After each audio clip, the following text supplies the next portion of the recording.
प्रजा के लोगों को, इस्राएली लोगों को इस बात को समझाएं, सिखाएं। तो आज हम सीखेंगे इस बात को कि क्या है वो बात।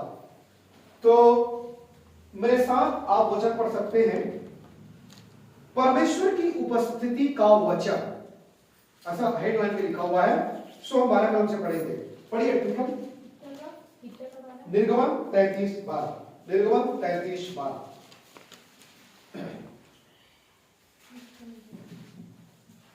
चलिए। मूसा ने यहोवा से कहा, हाँ, सुन, तू मुझसे कहता है इन लोगों को ले चल, परंतु यहाँ नहीं बताया कि तू मेरे संग किसको भेजेगा। तो भी तूने कहा है, तेरा नाम मेरे चित्त में बसा है, और तुझ पर मेरे अनुग्रह की दृष्टि है। और अब यदि मुझ पर तेरी अनुग्रह की दृष्टि हो तो मुझे अपनी गति समझा दे, जिससे जब मैं तेरा ज्ञान पाऊं तब तेरे अनुग्रह की दृष्टि मुझ पर बनी रहे। फिर यह भी ध्यान रख कि यह जाति तेरी प्रजा है। बस।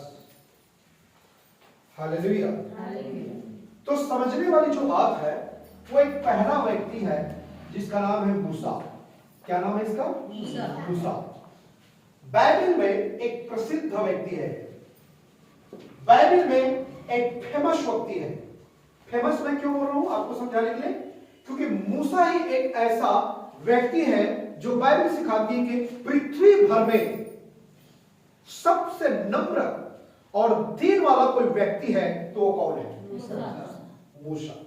सोच सकते हो, मूसा वैसा ही इंसान है जैसा मैं और आप हैं। मूसा के अंदर में एक पाप का गुण है, वो भी एक दुख सुख भोगी इंसान है, एलिया की समान मूसा। अब मूसा कितना दूर की बात कर रहा है वो जरा सोचे वचन के द्वारा। परमेश्वर के वचन में क्या लिखा है? मूसा कितना दूर का सोच सकते हैं। मूसा न बल्कि अपने लिए सोच रहा है, परंतु मूसा एक समझदार व्यक्ति के साथ साथ एक बुद्धिजीवी व्यक्ति है, और बुद्धिजीवी के साथ साथ परमेश्वर का भय मानने वाला और परमेश्वर के संग चलने वाला मूसा है। आमीन। और मूसा क्या कहता है? प्रभु, तूने तो कहा है कि मैं तेरा चित्र को अपने हथेली में रखा हूं। तूने प्रोमिस किया है, तूने वादा किया है कि मैं तेरे संग चलूंगा, और न बल्कि मैं चलूंगा परंतु तेरी प्रजा के लोग, उसका क्या होगा? ये सवाल मूसा परमेश्वर से कर रहा है और कहता है, प्रभु तू मुझे अपना गति, मतलब तेरा सिस्टम क्या है, तेरा गुण क्या है, तेरे सामर्थ्य क्या है, तेरे पवित्रता का क्या मापदंड है, तेरे न्याय का कितना ज्ञान है, मुझे वो ज्ञान दे, मुझे वो बुद्धि दे, मुझे वो समझ दे। ये कौन बोल रहा है? मूसा। क्या इसमें मूसा का कोई स्वार्थ दिख रहा है आपको? जरा देखिए, जरा गौर करें वचन से। क्या मूसा का कोई स्वार्थ इसमें दिख रहा है? कोई रीति से नहीं। उसका कारण है क्योंकि परमेश्वर तो किसी का हृदय मन पढ़ सकता है पहले से, उनको पहले से पता है। शायद मैं और आप ना जान सके, लेकिन परमेश्वर को तो पता है। तो यहां पर मूसा इतना बड़ा सवाल कर रहा है कि प्रभु तू मुझे अपनी गति समझा दे, दिखा दे, और तेरे प्रजा के लोग हैं उसको भी मुझे लेके चलना है। प्रभु मुझे तेरे राज्य को बढ़ाना है, लोगों को तेरे पास लाना है, लोगों को तेरा ज्ञान बांटना है, बुद्धि बांटना है। जो लोग घमंडी है, अहंकार है, जिसका मन कठोर हो गया, उन सबको प्रभु तेरे पास लाना है मुझे, क्योंकि वो भी तेरी प्रजा है।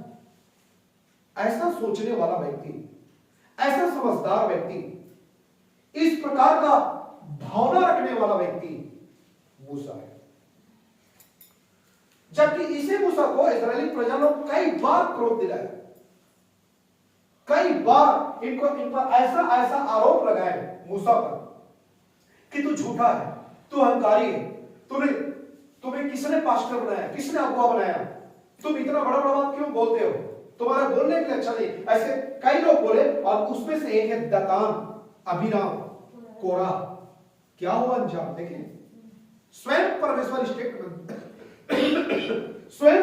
स्टेटमेंट देता है तुम कौन होते हो मेरे अभिषिक्त दास को बोलने वाले?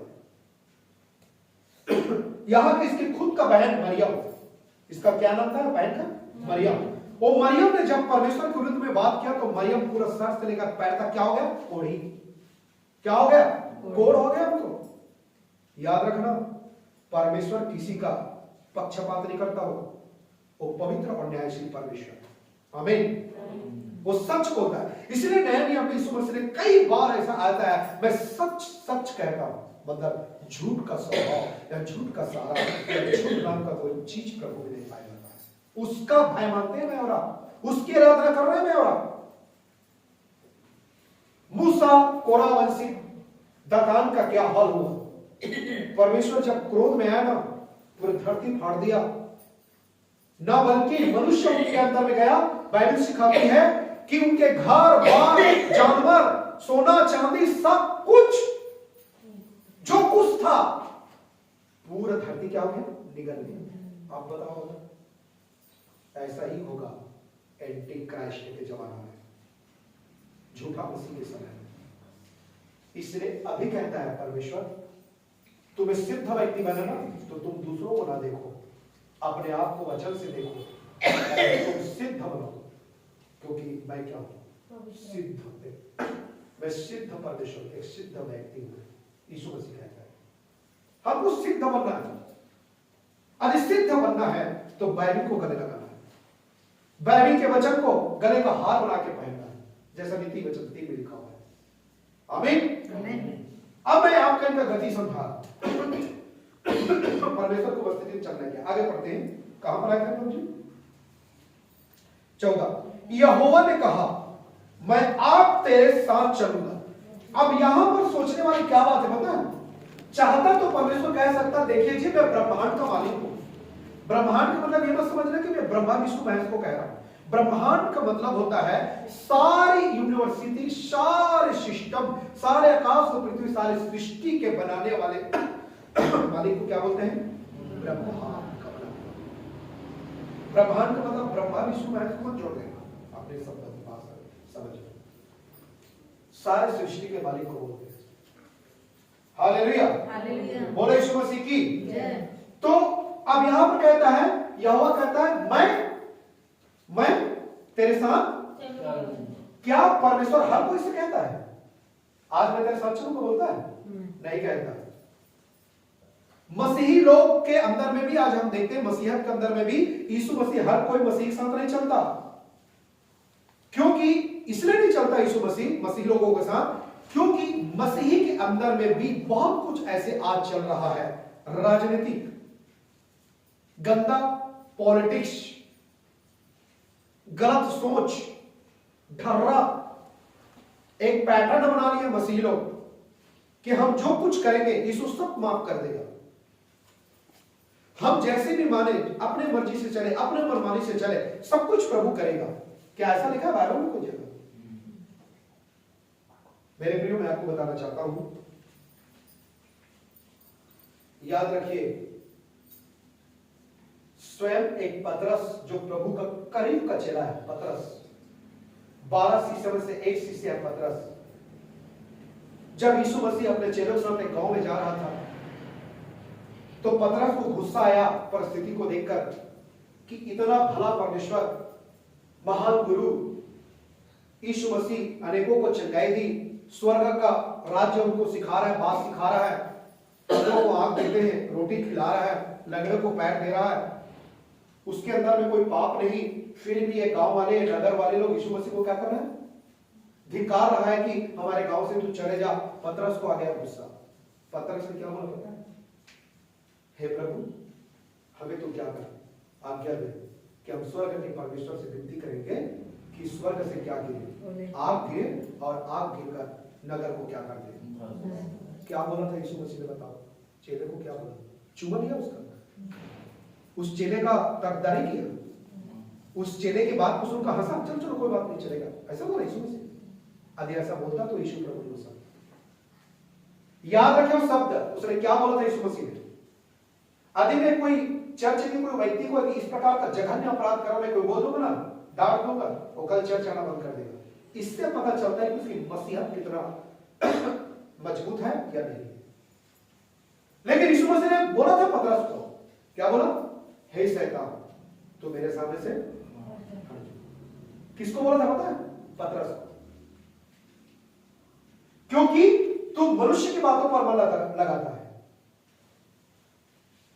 परमेश्वर की बातों पर मन नहीं लगाता। तो देखा क्या बोला था उसको, जबकि पतरस उनके साथ में थे। तो क्या होता है परमेश्वर के साथ चलना, वही मैं सिखा रहा हूं। परमेश्वर के साथ चलना का मतलब ये नहीं है कि बाइबल की किसी आयत को पढ़ लेना और उसका गलत अर्थ को निकाल लेना या अपने जैसे समझ लेना। बाइबल पवित्र है, याद रखना, बाइबल पवित्र है। उस वचन का अर्थ वैसा होना चाहिए जैसा बाइबल सिखाती है। उस वचन का सही शिक्षा, सही सिद्धांत होना चाहिए।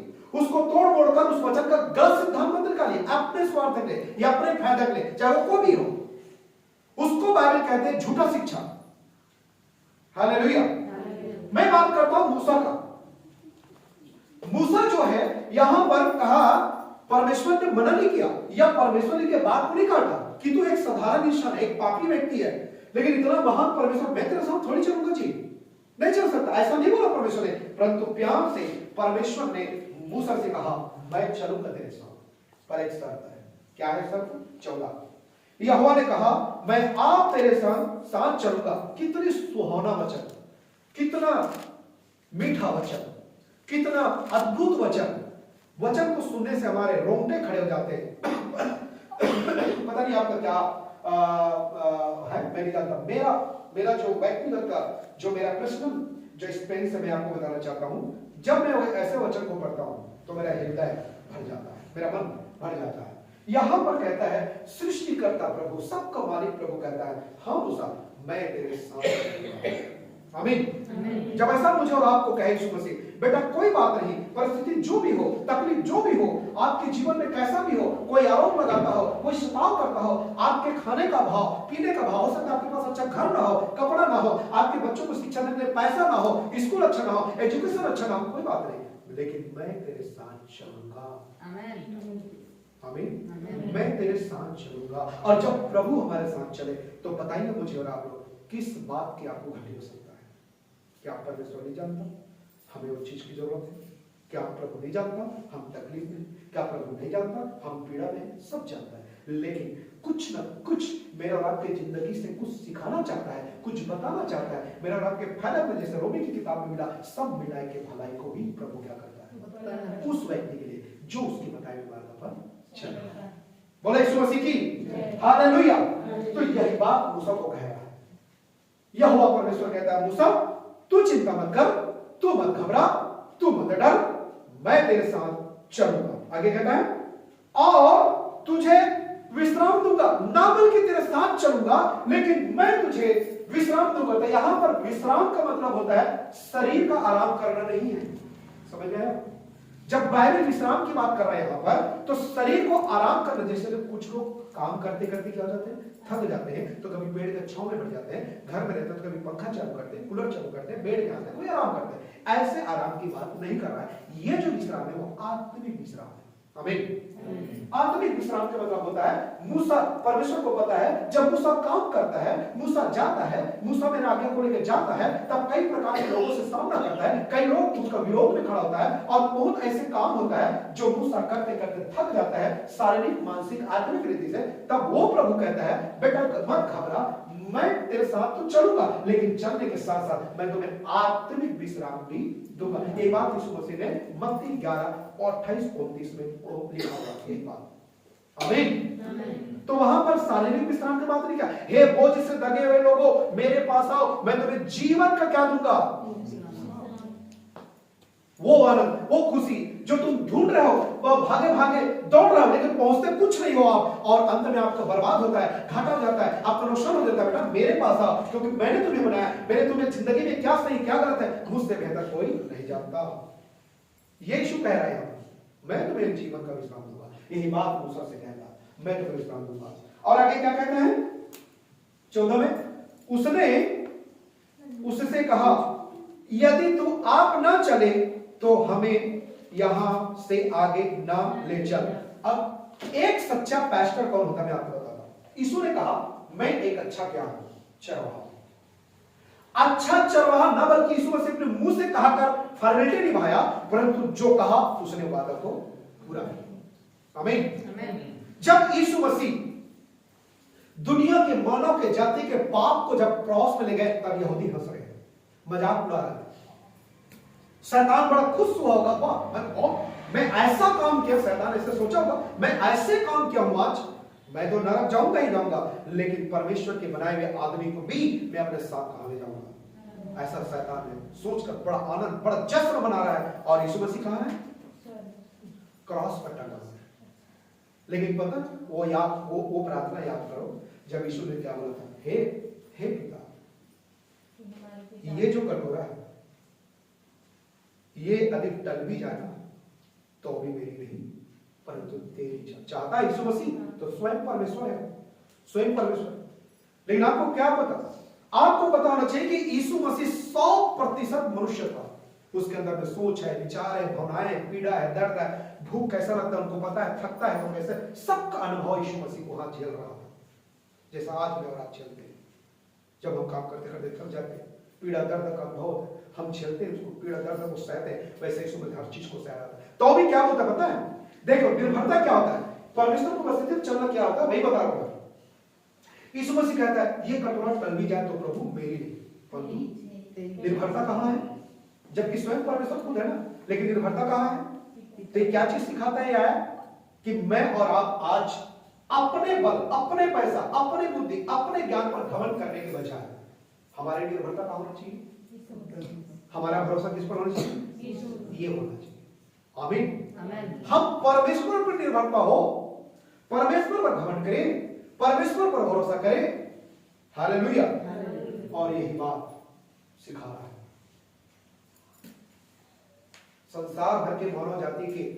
जब पाप को जब यीशु मसीह जब झेल रहा था, सोचो कैसा दर्द, कैसा पीड़ा, कैसा तकलीफ यीशु मसीह वहां पे झेल रहा, सह रहा है। Hallelujah, hallelujah. मेरे प्रियो, मूसा कहता है, मूसा सवाल करता है यहोवा परमेश्वर से, और उसका जवाब क्या है? क्या है? 16 में क्या लिखा है? 14-15 में आपने उससे कहा यदि तो आप ना चले तो हमें यहां से आगे ले चल, ना ले चल। इतनी जिम्मेदारी, इतनी जवाब। तो यीशु ने कहा मैं सच्चा चरवाहा हूं, तो उसने साबित करके देखा है। सारी मानव जाति के लिए उसने अपने आप को बलिदान दिया। अब मुझे मत बताओ, आपका सगे संबंधी, पति पत्नी, माता पिता जो कहता है मैं तुमसे प्यार करता हूं, आप हॉस्पिटल में चले जाते हो तो आपको देखने के लिए जाता है, ज्यादा से ज्यादा क्या करेगा? सेव फल देगा, पैसा देगा, सतुले देगा, ठीक हो जाएगा, बस इतना ही। आपके पति जब पत्नी खाट में रहता है तो क्या कर सकता है? ज्यादा ज्यादा दवाई गोली, प्रार्थना करेगा, शांति देने की कोशिश करेगा, सतुरा, उसके बाद छोड़ के चला जाएगा। पत्नी भी ऐसा, पति क्यों? इसका कारण है कि मनुष्य पापी, उसके अंदर एक स्वार्थ था। हालेलुया। मनुष्य नहीं कर पाता। लेकिन यीशु मसीह को देखे जो परमेश्वर है, यीशु मसीह को देखे जो परमेश्वर है, इतना बड़ा बलिदान। आपको पता है जब परमेश्वर ने सृष्टि को बनाया तब केवल मुंह के शब्दों से बनाया, लेकिन खास मनुष्य परमेश्वर के लिए खास है। हालेलुया। मनुष्य के लिए परमेश्वर एक खास है। हालेलुया। और उसने मनुष्य को कैसा बनाया? अपनी समानता, हाथों से बनाया। मिट्टी का, आदम को कैसे बनाया? हाथों से बनाया। मिट्टी का पुतला बना के उनके नाम से जीवन का क्या श्वास फूका, और आदम से क्या बना? आदमी, मतलब जीवित प्राणी बना। तो देखो कि मनुष्य जो है परमेश्वर के लिए कितना खास है, कितना फेवरेट है परमेश्वर के लिए। तो वो कितना प्यार करता होगा। हम मनुष्य को हम जो है मनुष्य से इतना प्यार करते हैं, तो वो परमेश्वर जिसने सारे ब्रह्मांड को बनाया, वो परमेश्वर मनुष्य से कितना प्यार करते हैं। और उसका प्यार जो है कहां दिखता है? क्रॉस पर दिखता है। क्रॉस पर दिखता है इसका प्यार, बलिदान दिया और प्यार करता है मनुष्य से। और ये प्यार की वजह से मूसा क्या होता है, मूसा के मन में क्या चल रहा है वो बता रहा हूं। मूसा एक निस्वार्थ व्यक्ति है, और मूसा क्या होता है पता है? प्रभु यदि तू साथ मान लो नहीं चलता, मतलब उस लड़ाई में या उस क्षेत्र में या उस जगह में मुझे जाना है जो प्रजा को लेकर जाऊंगा, यदि तू मेरे साथ नहीं चलेगा उसको तू बता दे प्रभु, ताकि मैं और मेरी प्रजा कहीं धोखा न खाए। इसलिए स्पष्ट कर दे परमेश्वर कि हमारे साथ जा रहे नहीं जा रहे। ऐसे सोचने वाला व्यक्ति कौन है? इसे कहते हैं सच्चा चरवाहा, इसे कहते हैं निस्वार्थ जीवन। और एक अच्छे पास्टर होता है न बल्कि अपने परिवार परंतु कलीसिया को भी हरी हरी चराइयों में ले जाके चराता है, जहां पर उसे प्रेम करना करता है, जहां पर उनको डांटना है डांटता है, जहां पर उनको सिखाना है सीखता है, जहां पर खुद पास्टर को सीखना है वो पास्टर भी कलीसिया से सीखता है। आमीन। एक सच्चा चरवाहा, एक सच्चा पास्टर, एक सच्चा अगुवा का यही एक चिन्ह होना चाहिए और यही होता है परमेश्वर की उपस्थिति पर चलना। आमीन। ताकि भला को बुरा को सही समझे और बुराई को छोड़कर भला के रास्ता को छोड़कर एक सच्चा चरवाहा, एक सच्चा पास्टर, एक सच्चा अगुवा परमेश्वर के रास्ते में ले चलता है, परमेश्वर के राह में ले चलता है। और परमेश्वर ने, यीशु ने क्या बोला? मैं मार्ग हूं और उसी मार्ग में एक सच्चा पास्टर अगुवाई करता है। इसलिए यीशु मसीह ने कहा मैं मार्ग हूं। आमीन। कुछ लोग अपने फायदे के लिए कलीसिया को आगे ले जाएगा और अपने फायदे के इस्तेमाल करता है, उनका शोषण करता है चर्च का, कलीसिया का। एक दिन हर एक व्यक्ति को हिसाब देना होगा यीशु के पास, क्योंकि चर्च को सही रीति से नहीं सिखा होता है जो सिखाना चाहिए। हालेलुया। तो हम देखें कि मूसा कैसे परमेश्वर की उपस्थिति में चल रहा है और मूसा समय समय पर परमेश्वर से बातचीत कर रहा है, पूछ रहा है सही क्या है और गलत क्या है। इसे कहते हैं परमेश्वर की उपस्थिति में चलना। आमीन। सो आज के प्रचार को हम यही समाप्त करते हैं, आज की सभा को समाप्त करते हैं। परमेश्वर ने वचन द्वारा हम सबको आशीष करें। आइए हम खड़ा हो जाए, एक छोटा सा गीत गाएंगे और अपना भेंट उठा के प्रार्थना करके सभा को एंड करेंगे।